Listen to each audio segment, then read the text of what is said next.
Now, let's proceed to 23 CF 189 for sentencing. Mr. Schmidt.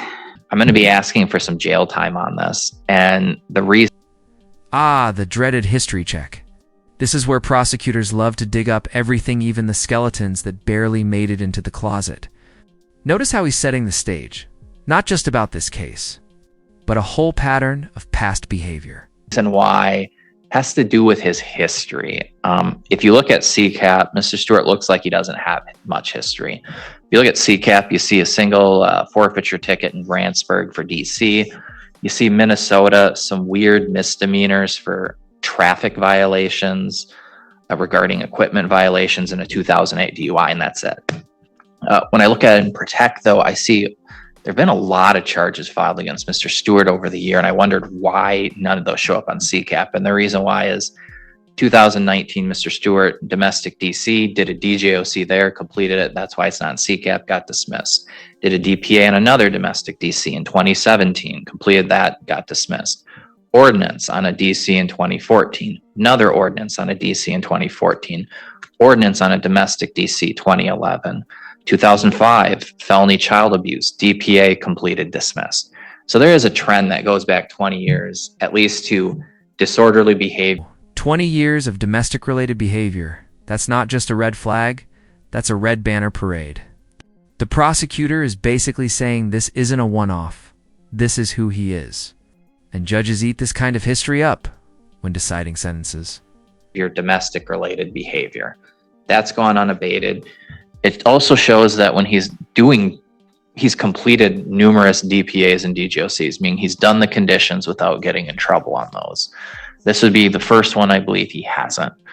For that reason, I think the court for this, the DGOC wound up being on the misdemeanor battery. I think the court should consider jail time between 3 and 6 months.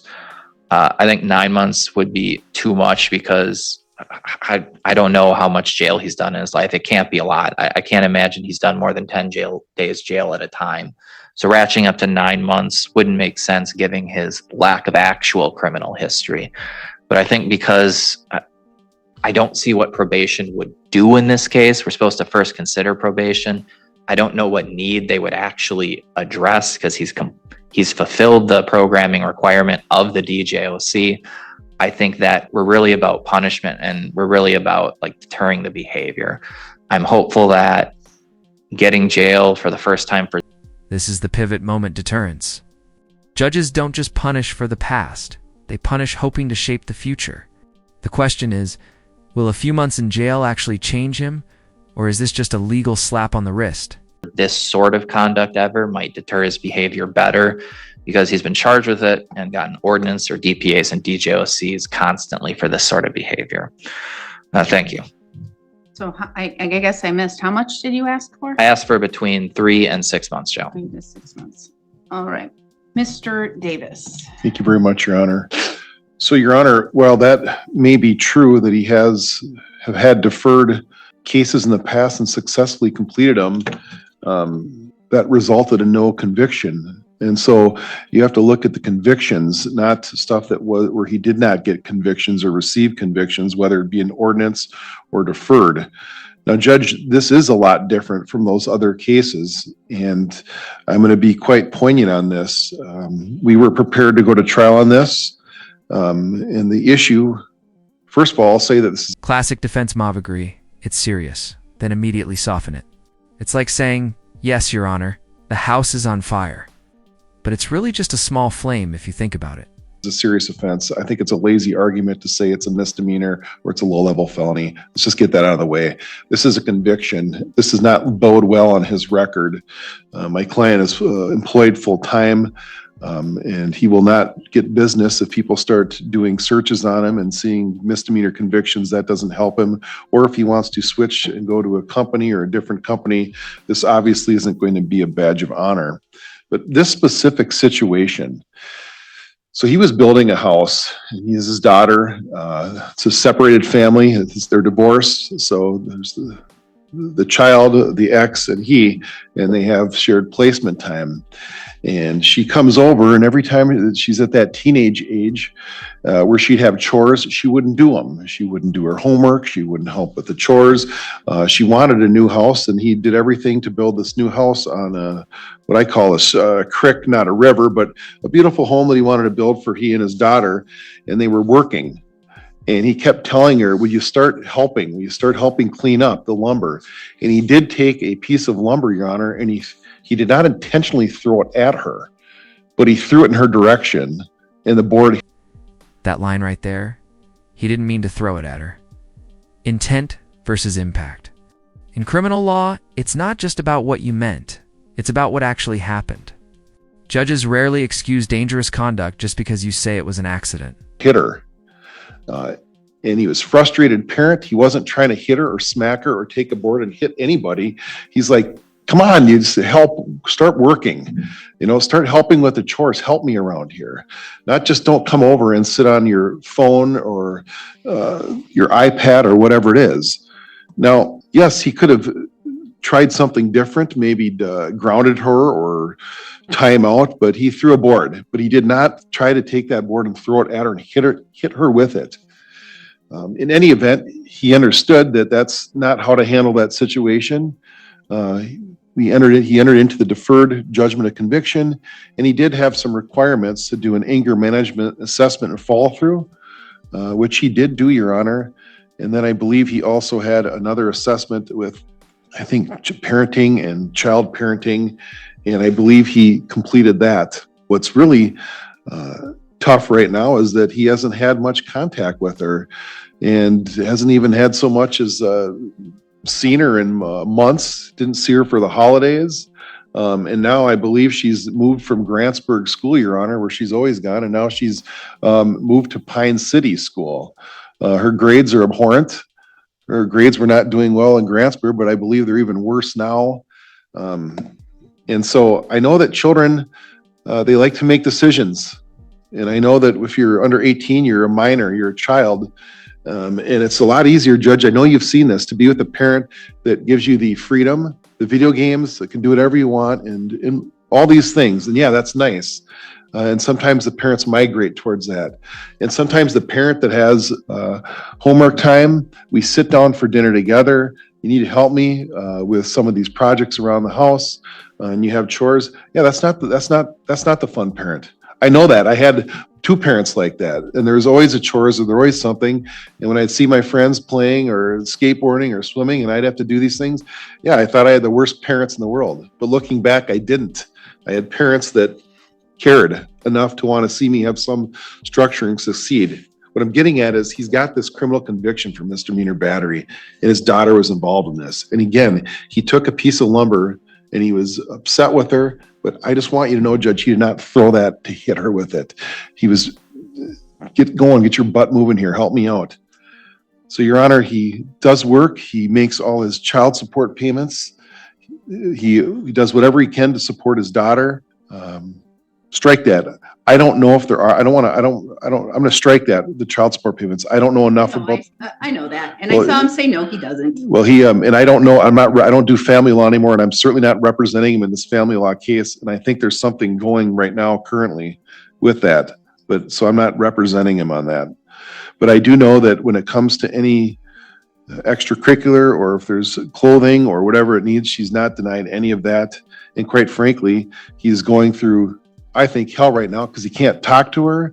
I don't think the mother's allowing him to speak to her. And quite frankly, I don't think there's any order of this court that denies him that contact. I think if he is to be around her, it's got to be with someone supervised or someone 100% there with eye contact around him. I think that's my understanding with any 18-year-old or younger. But in any event, he's still being denied that access. And so I don't, again, I understand, is this a serious offense? Yes. What is the character of the defendant and his rehabilitative needs? I think his character is strong. I think he did everything he could to follow the deferred. Again, he's got another charge pending, but he does enjoy the presumption of innocence. And that case, again, is not resolved. And I don't want to go any further into that because there's really no reason. It's the presumption of innocence, but it's because of that case is the catalyst, and it did not involve his daughter.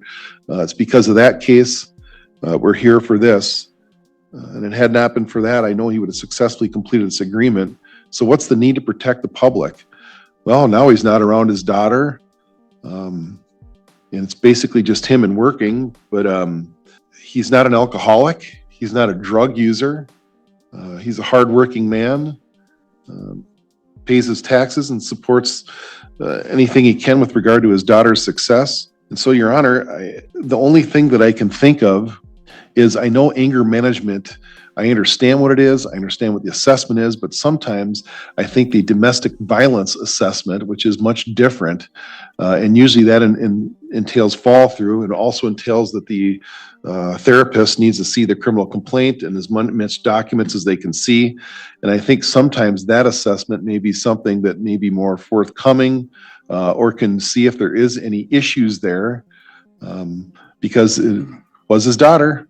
And they are in a domestic relationships and the definition of it. So I think that assessment, I think it's much more in depth. And I think the anger management assessment, while it's good and it can assist, I think that the domestic violence, I think it not only covers anger management.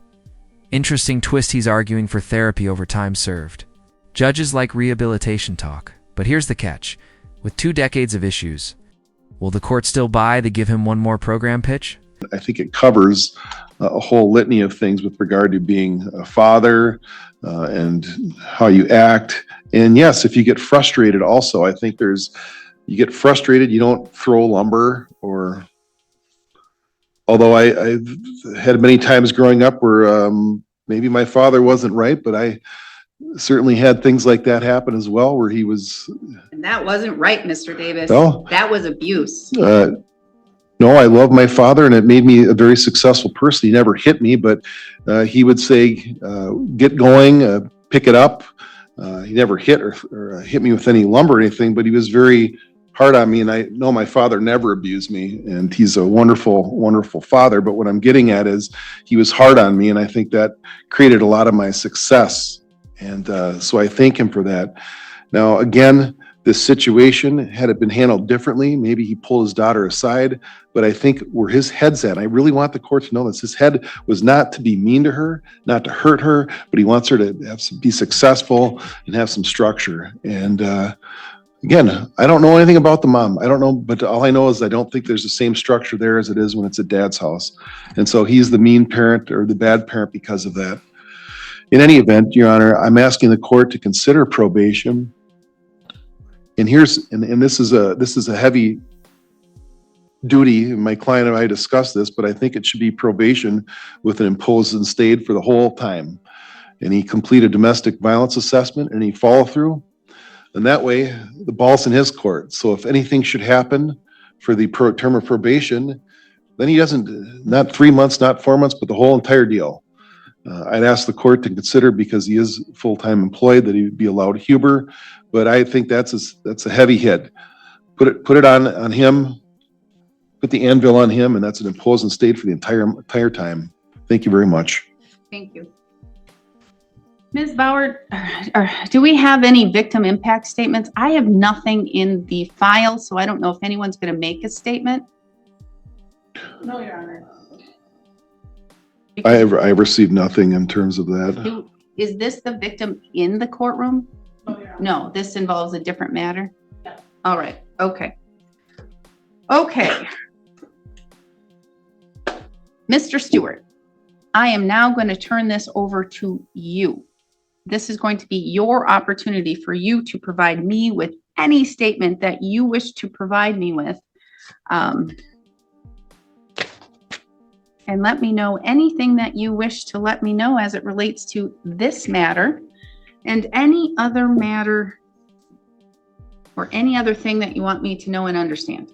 You don't have to, but it's your only opportunity. I don't know. I don't know. You don't have to. You don't have to, but if you want to tell the judge anything now, this is your right to do that. I don't know what's going on. All right.